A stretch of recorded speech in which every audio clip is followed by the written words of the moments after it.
What's going on, everybody, and welcome back to episode 200 of the Designated Players Podcast. That's right, 200.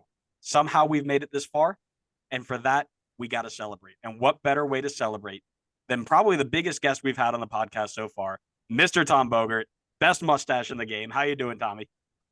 Going on, boys? It's a big honor to be episode number 200 here. It's like a League MX youth player. I get the triple digit numbers. I feel very good about it. I got this nice round 200. It's nice. Love it. But yeah, so as everybody here knows, my name's Andrew. I'm joined by Connor up here. And in today's episode, we're going to really quickly recap MLS Cup 2023 from the inside, from Tom's perspective, where Columbus Crew won their third MLS Cup. We'll talk a little bit about incoming roster rule changes or the ideas that might be around that. Some quick recaps of the transfer window so far, and maybe what to look forward to in a couple of weeks. But before we do that, as we always do, it's Scarf of the Week time. I'm going to send it to our friend Tom. Tom, what are you rocking today? Got from a Red Bull. I was covering a Red Bull game a few years ago. That was the Pride night, and I remember bothering. This was like before I was like scooping, so as just at the beginning. So I had a few relationships, and I was like, guys, like, can somebody just set one aside for me because those are awesome, and I don't want to have it. Like, just like it's such a cool message and all that. They're like, yeah, there's only X amount of numbers. I was like, please. So thankfully they obliged, and that was nice. Wonderful. It's a great look. It's a great message, and it's a great team. And I think it's from what I'm looking at, it looks like it's a similar team across the three of us. So Connor, why don't you go next? Do I dare say that's the best guest scarf that we've seen on the show so far? All right, it's got to be 100%. I would think so. I think Adam would even agree on that one too. No matter how many times he likes to throw in some of his, but our former host loved that one too. RP. All right. Well, I'm not a Red Bull fan, but for some reason I brought it out today. I don't know. Maybe it was just the call. I just knew there was going to be two other Red Bull scarves, so I brought out my only Red Bull scarf that I have. I do want to accept for the record, I'm not a Red Bull fan. Just for that, I am in New Jersey area, but no fandom ties. But if your scarf had Metro Stars on it, I would have conceded to you immediately. I'm still looking for mine. You can see I've got the wall behind me. I've got about 9 different Red Bulls up in here. No Metro yet. But until then, that's surprising. Yeah, I know. I've been trying so hard. I couldn't find one just yet. The club are missing out on so much revenue if they just leaned into the history and just like had a retro shop. I swear, man. 100%. You would sell out in minutes. Yeah, because you'd buy every scarf. All right. Hey, calm down. You're not wrong. But for a big guest and a big episode, I brought out the big scarf. So this one is Defend Our Fortress, but it is signed. Let me see if I get in there. By my favorite player of all time, Luis Robles.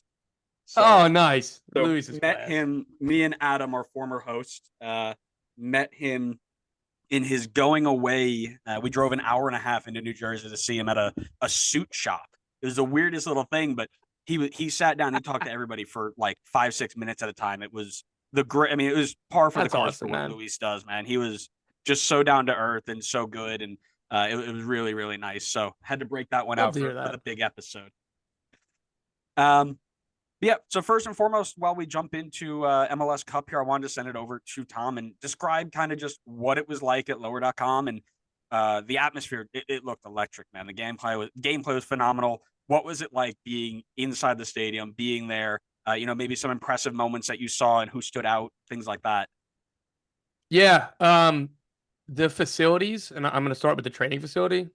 Beautiful. It's absolutely gorgeous. And it made me kind of so happy. That was the first time I had been to the new Columbus stuff for around MLS because obviously 2020 was COVID and nobody was traveling for it. And again, the facility and the stadium weren't up yet anyway. Why my favorite part that's pretty low key is that we don't have a ton of legit original soccer heritage stuff in this country. This league is 26 years old. Like, that's just par for the course. One of the true legitimate historical soccer sites we have is Historic Crew Stadium, the very first soccer-specific stadium in MLS. It spawned all these other stadiums. It was the first of its kind, and you look back on it now, it's funny that it doesn't look anything like, a modern stadium, right? Like, but it just gives you nostalgia, and it's preserved history. The Crew preserved that stadium. They could have knocked it down and used the land. They could have been like, oh, whatever, who cares? But they preserved that stadium. They put a bubble in the middle of it in the winter, and that's they can use it for their academy and other teams, whatever, indoor training, whatever it is.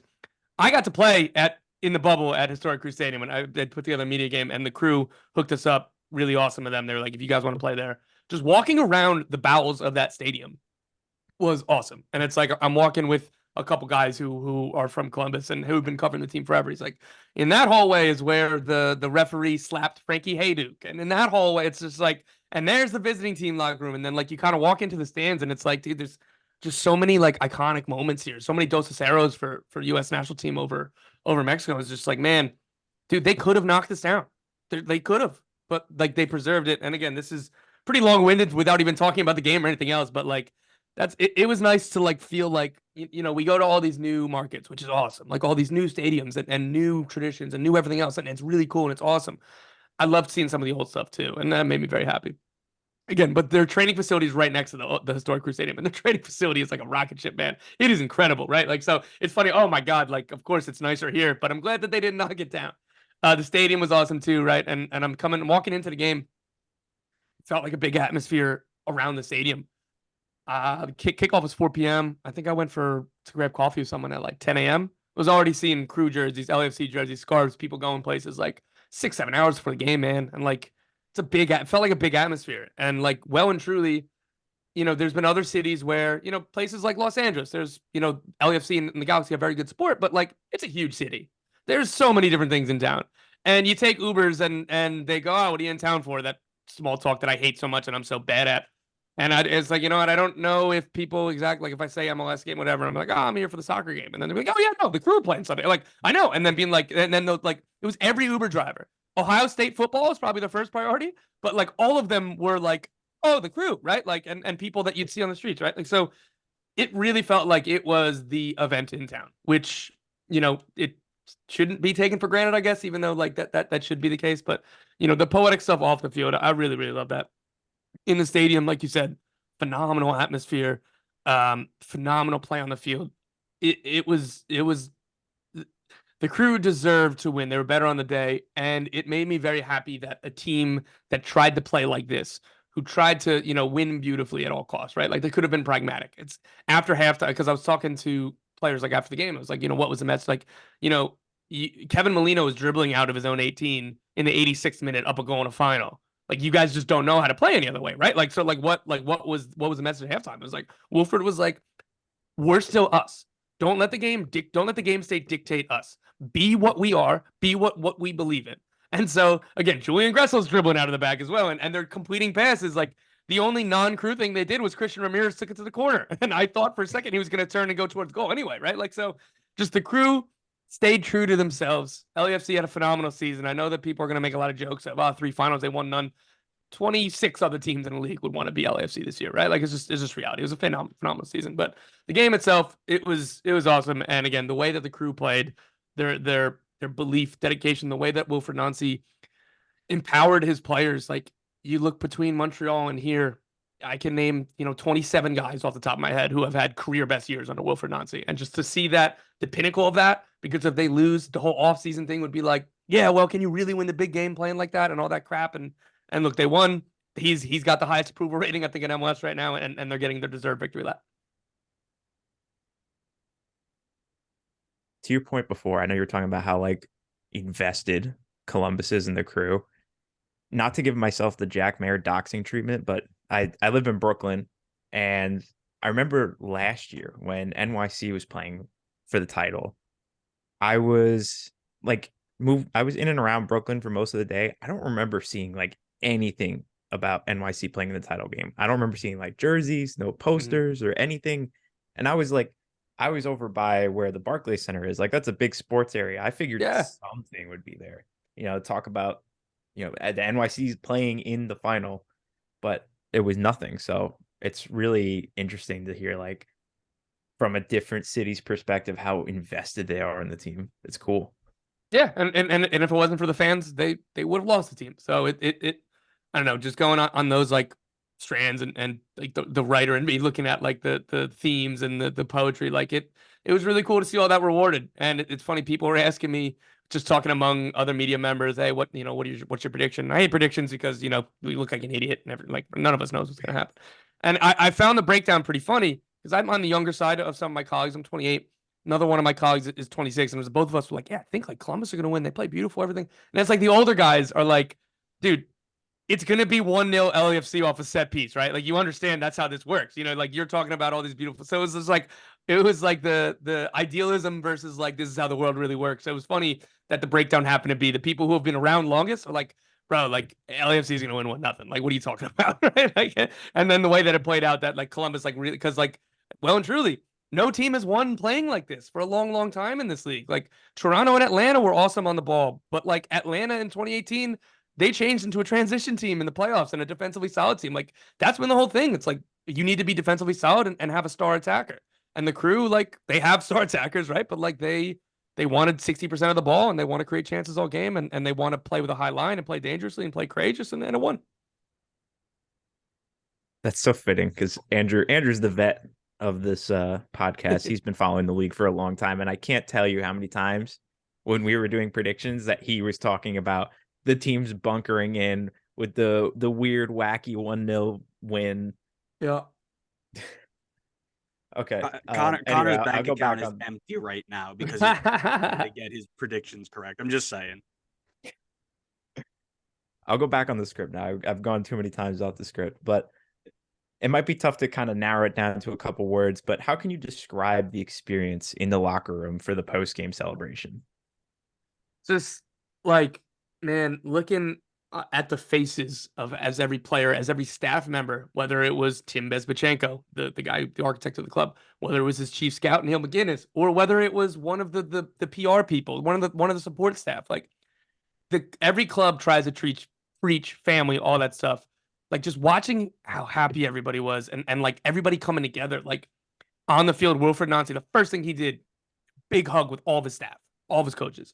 All the players are finding each other. The support staff is on the field as well. And then all of that carries into the locker room. And, you know, they brought over one of their PR people and was like, get in here and like pour champagne on her, because it was like, hey, you're part of the team. Like, where are you going? Like, come over here and like, you're part of this group, right? Like, so just watching the culmination of like a locker room coming together, and hey, man, like, we showed up January 7th or 8th or whenever the hell preseason started, pretty borderline a full year. And here we are on December 7th. Like, we've been at this for 11 months, every single day, hoping that we got a moment like this. And this was all of our hard work, and not just of this year, but for a lot of players, it was their first title of their career.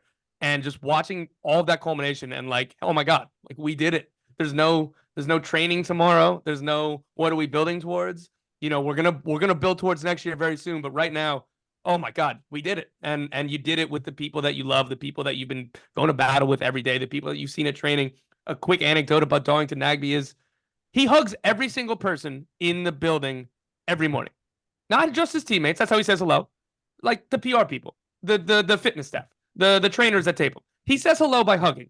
And it's just like, how can you not love this dude, right? Like, he's Columbus through and through, and everybody would die for that man, like, that plays with him, who knows him, because he does things like that, right? Like, so again, just imagine being with that dude every single day all year, and then you're holding the trophy with him. It's just unreal. That's got to be the most Darlington Nagbe thing I think I've ever heard.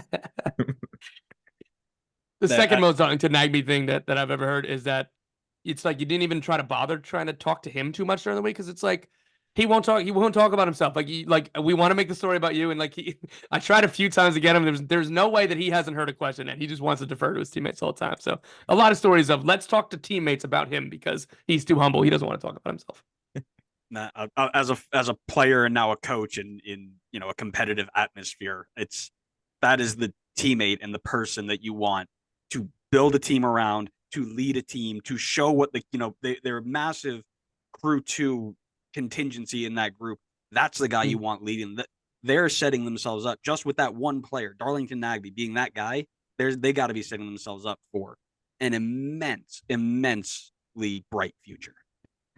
Yeah, and I would extend that to Wilfred Nancy. Like you said, Patrick Schulte, Mo Farsi, Sean Zawadzki. You just kind of go down the list. Like, Malty Robinson was a good left back for LAFC. He was amazing for this team. Steven Moreira was a good right back. Okay, fine. When he got to the Crew, like, I don't want to sound disrespectful. Like, he was good, right? I voted him best XI this year. Like, that wasn't on my bingo card at the beginning of the season. Like, you just kind of go down the list. Like, hell, even Darlington Nagbe. He's awesome all the time, everywhere. But like, this was the perfect kind of system for him. The way that they weaponized like his passing range and his ability to keep and recycle the ball as well, rather than just, you know, trying to make him do things that aren't like in his nature. Of like, every team was like, why aren't you scoring more goals, or why aren't you doing this, right? Like, so the idea of no matter who they bring in, and every single player, like I was saying, has had their career best season under him, going back to Montreal with like Georgi Mihailovic and Romel Kyoto, and you go down the list. It's like, so yeah, anybody you give this guy, if he fits the system, it's going to play very well. And secondarily, Julian Gressel is the only key player they're losing. That's it. That's it. Like, this whole team is coming back, and they have an open DP spot, and they have Wilfred Nancy, who's a cheat code in a salary cap league where you can just give them young players and look, sink or swim. If you sink with Wilfred Nancy, I don't know what to tell you, man. That's totally fair. And we were just talking about how Julian Gressel is probably going to be the most coveted free agent in MLS history, probably. I have him in my top 6 on the big board. Oh yeah, he's got to be. I mean, I mentioned it in the Eastern Conference Finals, but he didn't get off the bench. I'm like, Red Bull need to be on the phone now. Every team should. Yeah. But from my personal perspective, Red Bull got to go get him now because that guy. Yeah, so Gressel did play, like, he didn't start any of these playoff games, right? But like the coaching staff always talked about like it's, you know, we really value him, and if he wasn't there, like, they wouldn't have gotten through the conference final because of him and Christian Ramirez. Those were two of the most like overqualified bench, air quote bench, like non-starters in a couple of these games, right? Like, so I don't know, like, they would love to keep him if there was no salary cap. I think that they'd be really trying to keep him, but it was understood that, hey, you know, obviously he's going to want to start no matter what, and like, B, if we're not starting you necessarily in the playoffs, like, no matter how much we value, like, he's going to get a lot of good offers in the offseason, like in free agency. So it's like, it wouldn't make sense for the crew to kind of allocate all of that kind of salary cap. So like, I want to be careful to say that no hard feelings on either side. They were both very happy. Both won a trophy. Both helped each other immensely. And now just like Gressel's going to get paid somewhere else. Yeah, it's business, right? It's that's the way it runs. We'll dive more into an in-depth MLS Cup thing after the interview, but it is silly season, and Tommy's working around the clock, so we don't want to take too much of his time up. But we did wanted to ask you that question about MLS State of the League address. You know, you mentioned in your tweet that this whole fourth DP thing was never going to be realistic. It was out. Is there anything you might be able to share about what's coming around the corner, or anything you'd like to see personally from your view? I just don't know how like fake rumors get started, man. Like, don't people have any shame? Like, I don't understand. Or like, dude, like, if you're trusting the kit man for a team, he's not making these decisions in the ownership level meetings. Like, it's I don't know. People need to not believe everything they see online.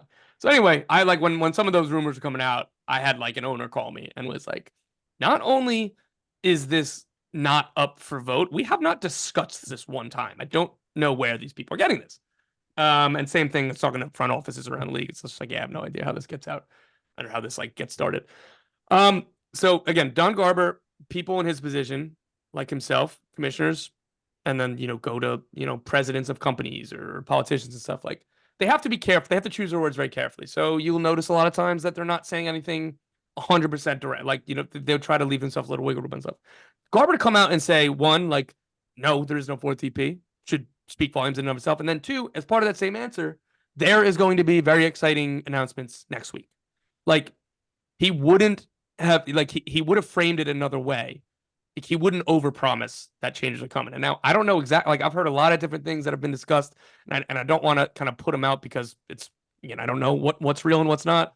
But I do know that the Board of Governors meeting is Thursday, where all of the owners come. The CSOs, all the GMs met in Phoenix at the MLS Combine last week.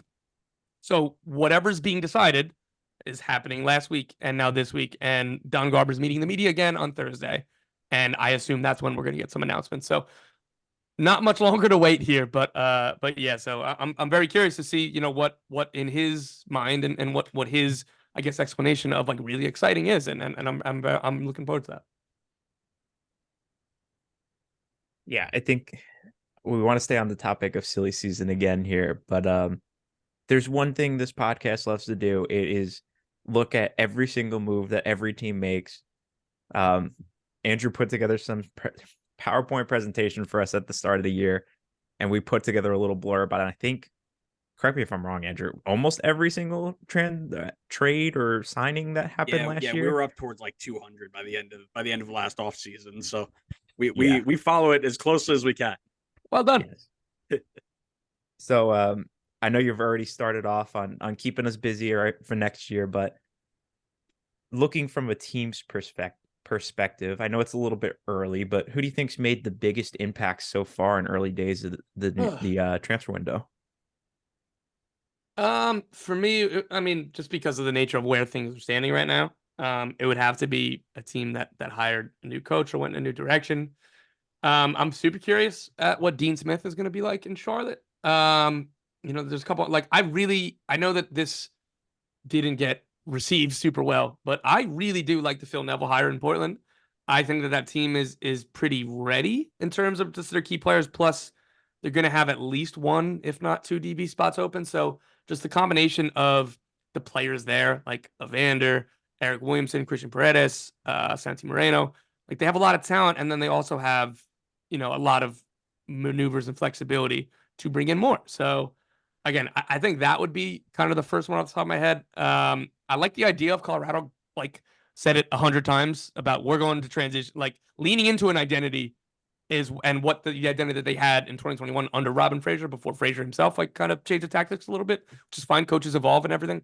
I think the Rapids, given their market, given their spend, going into leaning into transition in this league, I think is smart for what they're doing. So I'm curious to kind of see how that's going to help, because like you think of St. Louis before the season, we knew who Roman Berkey was, we knew who Tim Parker was, we didn't know who a ton of those other players were. The MLS sickos knew some of the guys further down the roster, but like there's a lot of curiosity and a lot of doubts, myself included, about what that team might look like in year one. And in part because they had such a defined philosophy, both in terms of getting everyone up to speed in training and being like, hey, this is how we play. Win, lose, or draw. This is how we play. But also the way that it informs the types of players you bring in. So every single player for that team was acquired because the front office and coaching staff believe they fit in a pressing system. DC United is kind of the best example in Chicago of like just no, new coach, new system, new players, and it's just a constant evolution of getting rid of players who fit a different system and trying to bring in new ones before they get fired. So I like teams that have an identity and a plan to stick to. Again, whether we think the plan is right or wrong, that's a good place to start.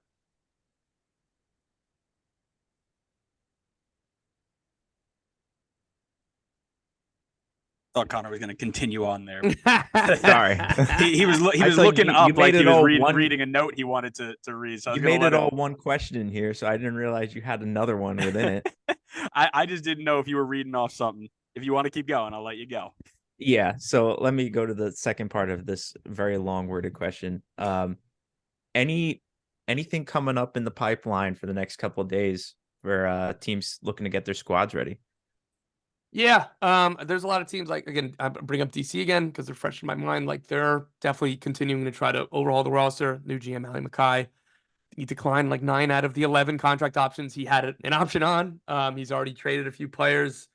I'd imagine that's going to continue, and they're going to have a new coach soon. So there's been a lot of that. Been a lot of teams kind of creating room. Free agency, we're going to see a lot more kind of incomings just by the nature of free agency, but kind of I'm looking forward to that starting tomorrow to see, which players are taking which meeting first on like the first minutes and hours that you're allowed to. Like Sean Davis was picked up by a private jet by Nashville SC the minute that free agency opened a couple years ago, and then he signed it. It's like, those kind of stories are going to come out, and I'm looking forward to that. See, there you go, Andrew. All you needed was a private jet to keep Sean Davis. Yeah. Or just a contract offer at some point before free agency. Yeah. I think I don't even know. I would be surprised anybody takes Red Bull offers anymore. If you're over 21, you might as well just walk your way out the door. But that might be changing, and that's kind of one of the last things we wanted to ask. Forsberg.